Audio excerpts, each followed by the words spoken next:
Communication എന്ന് പറഞ്ഞാൽ പലപ്പോഴും ആൾക്കാർ വിചാരിക്കുന്നത് നല്ല ഇംഗ്ലീഷ് പറയാന്നുള്ളതാണ്, അല്ലെങ്കിൽ നല്ല മലയാളം പറയാന്നുള്ളതാണ്.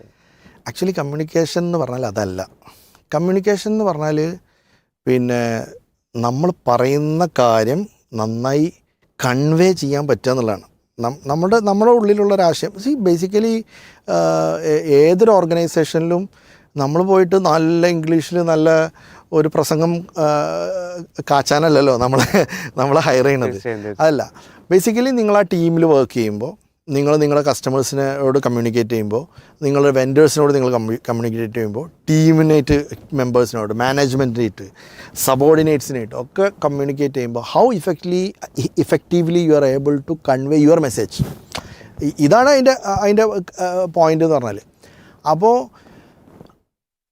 എനി കമ്മ്യൂണിക്കേഷന് ഉള്ള 2-3 പിന്നെ അതിൻ്റെ ഒരു സിഫാത്തുകൾ നമുക്ക് പറയാൻ പറ്റും, എന്താ പറയുക, ചില ലക്ഷണങ്ങൾ നല്ല.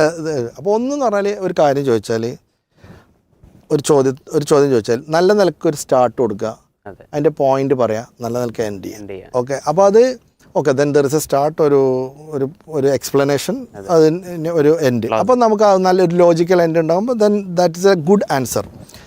പിന്നെ അതേപോലെ ഒരുപാട് കഥ പറഞ്ഞ് വിഷയത്തും തന്നെ മാറി പോകാതിരിക്കുക. അപ്പോൾ സ്വാഭാവികമായിട്ടും ഇപ്പോഴത്തെ കാലത്ത് പ്രത്യേകിച്ചും ആർക്കും സമയം, വളരെ കുറഞ്ഞ സമയമേ ഉള്ളൂ ആൾക്കാർക്ക് കാര്യങ്ങൾ നമുക്ക് ധരിപ്പിക്കാനും ഇതൊക്കെ. അപ്പോൾ കുറഞ്ഞ സമയത്തിൻ്റെ ഉള്ളിൽ നമ്മൾ ആ കറക്റ്റ്, എന്താ പറയുക, ആ ക്രക്സിലേക്ക് വരിക, ജസ്റ്റ് ടോക്ക് ദ പോയിന്റ്.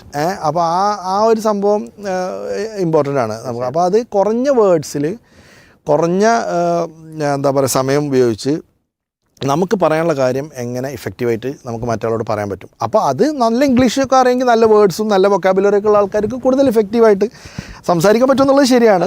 പക്ഷേ അത് മാത്രമല്ല അതിൻ്റെ പോയിന്റ്.